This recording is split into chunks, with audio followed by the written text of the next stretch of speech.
choisi, moi. Et l'Esprit de Dieu qui est tombé sur moi dans la chambre, comme l'apôtre Paul, Saul, sur le chemin de Damas. C'est comme ça le Saint-Esprit m'a pris. J'ai parlé d'abord avant d'aller à l'église pour me faire baptiser. C'est l'onction-là qui m'a amené à l'église en parlant en langue. Comprenez donc, les appels sont différents. Il y a des degrés aussi, des onctions. Il y a des dimensions que je suis en train de vous annoncer. Donc, sachez que si on vous annonce les réalités qui font la volonté de Dieu, les intérêts de Dieu, le plan de Dieu, et que vous laissez ça parce que quelqu'un aurait séduit le peuple avec ses finances, est-ce que vous savez où on prend ses finances? Vous ne le savez pas. Quand vous partez en Israël, vous ne savez pas ce qui se passe là-bas en secret. Si celui qui a reçu la vision, le moniteur, la visionnaire, même n'est pas devant vous, ça veut dire qu'on peut vous conduire par l'erreur à fauter contre Dieu. Comme dans l'histoire des rois, le roi David transportait l'arche de l'Éternel. Il faisait transporter l'arche de l'Éternel pour la cité de David. Mais en allant, il y a un sacrificateur qu'on appelait Uza dans la Bible et qui croyait bien faire, mais lorsqu'il a touché l'arche de l'Éternel avec sa main, qu'est-ce qui se passa? Non seulement on l'a transporté sur les bœufs, c'est pour vous dire que celui qui reçoit une vision et qu'il prend assez de temps, des années, pour prier, pour décortiquer, il connaît mieux poser les actes, il connaît mieux orienter le peuple, comme l'histoire de Josué dans la Bible, à qui Dieu a donné des instructions pour traverser le Jourdain et posséder l'autre côté du Jourdain en faveur des Israélites. C'est une histoire comme ça. Si Dieu ne t'a pas consacré, il ne t'a pas appelé, il ne t'a pas donné des instructions, quoi que tu payeras avec ton argent, l'apôtre Pierre a dit au mendiant qui est à la porte, péris, que tu crois que nous avons de l'argent pour te donner? On n'a pas d'argent pour te donner. On a le don de Dieu pour te donner. Lève-toi, prends ta natte et va chez toi à la maison. Et l'apôtre Paul, lui, il a encore mieux dit.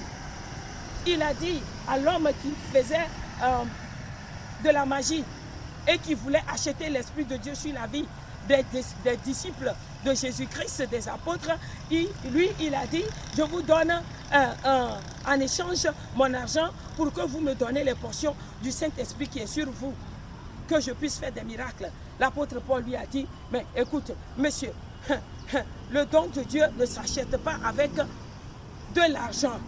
Si tu penses que c'est avec ton argent que tu peux acheter le don de l'Esprit, le Saint-Esprit, que ton argent périt avec toi. Donc laissez-moi réveiller votre conscience, les chrétiens.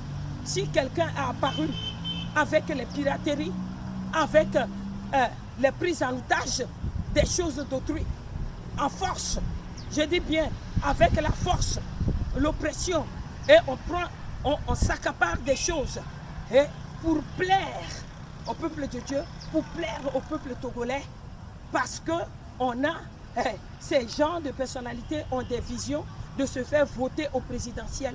Mais laissez-moi vous dire que vous irritez Dieu en l'accompagnant dans ses œuvres désordonnées contre la volonté de Dieu.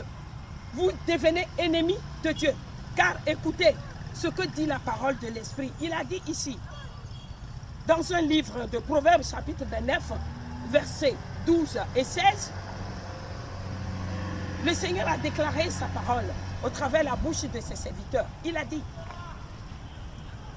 un homme méchant qui tient des propos mensongers sur les lèvres risque, il risque de rendre méchant tous ses serviteurs et tous ceux qui l'entourent, et tout le pays sera pollué de sa méchanceté, dit la Bible. Alors, si on est conscient que telle chose n'est pas demandée par Dieu, mandatée par telle et telle personne, et qu'on vous conduit, et vous acceptez, vous acclamez Amen, Amen, Amen, et vous les suivez. Et pendant qu'on organise les clubs de calomnie contre la visionnaire même que je suis, partout où je passe, On tente à ma vie. On tente à m'assassiner. Même quand je suis à l'étranger, on cherche l'écoute. Et on ordonne aux gens là où je suis pour qu'on puisse me faire tuer par certaines autorités du corps habillées là-bas.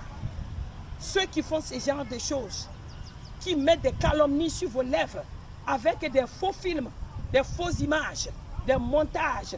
Maintenant, il y a iPhone qui est sorti avec tous les cris de mensonges. Ah oui, il fait des montages pas possibles.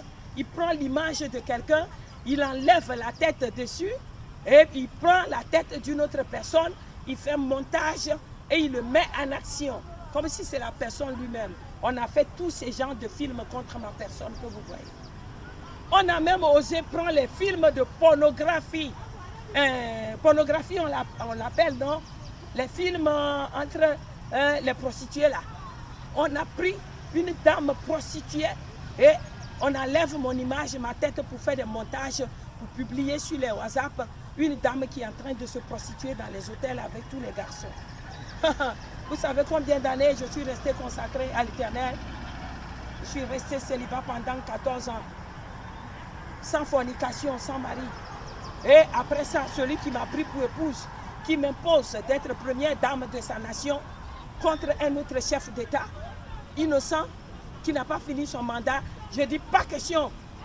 Raison pour laquelle on m'a divorcé en même temps. Je suis resté tranquille. Juste un an après. Vous comprenez? Toute ma vie dans le service de Dieu est restée en consécration dans la chasteté. Donc il y a une particularité là-bas, selon l'apôtre Paul et ses qualités, et ses signes, ses prodiges, ses exploits qu'il a fait au Seigneur. Et laissez-moi vous dire que si on monte, on prend ces montages et ces calomnies pour vous liguer contre l'Esprit de Dieu sur ma personne par jalousie, pour détruire mon ministère par la langue, et que les enfants de Dieu qui les suivent pour aller en Israël, dans les désordres qui disent, oui, c'est vrai, amen, elle est prostituée, elle est démon, elle est ceci, on nous a dit cela, pendant que vous les suivez dans leur dérèglement, et vous péchez, vous traitez l'Esprit de Dieu à ces termes-là, comme les Ivoiriens ont fait. Et eux-mêmes après, ils ont cherché, ils ont prié pour le chef d'État là, jusqu'à ça n'a pas marché. Ils lui ont conseillé d'acheter les armes. Pasteur a conseillé le président d'acheter les armes pour tuer son peuple. Ça n'a pas marché. Puisqu'on a pris les gens pour aller à la haine. Mais ce sont des leçons. Le Seigneur nous enseigne par des signes. Et comme mon histoire de la Côte d'Ivoire, celle du Bénin, où les gens ont pris leur président en otage. Ce que c'est devenu après. Ils ne m'ont pas permis de lui donner les instructions. Après l'intronisation. Ce qui s'est passé, je vous ai raconté ça.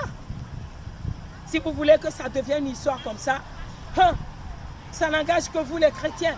Vous qui suivez les gens qui ont l'argent pour acheter le don de l'esprit, les visions de Dieu, sur la vie d'un autre mandataire consacré et qui vous conduit en erreur. Si vous avez le courage de les suivre, si vous avez envie de faire de ceux-là le chef d'État dans cette nation, laissez-moi vous dire, je l'ai déjà déclaré, que quelqu'un qui a pris le bien d'autrui, quelqu'un, un prophète qui a investi longtemps, des années, investi des millions, des temps, les jours, jusqu'à vieillir, quand la vision est éclatée maintenant, les gens sont convaincus à la façon dont elle a conquéri, et puis quelqu'un d'autre se lève comme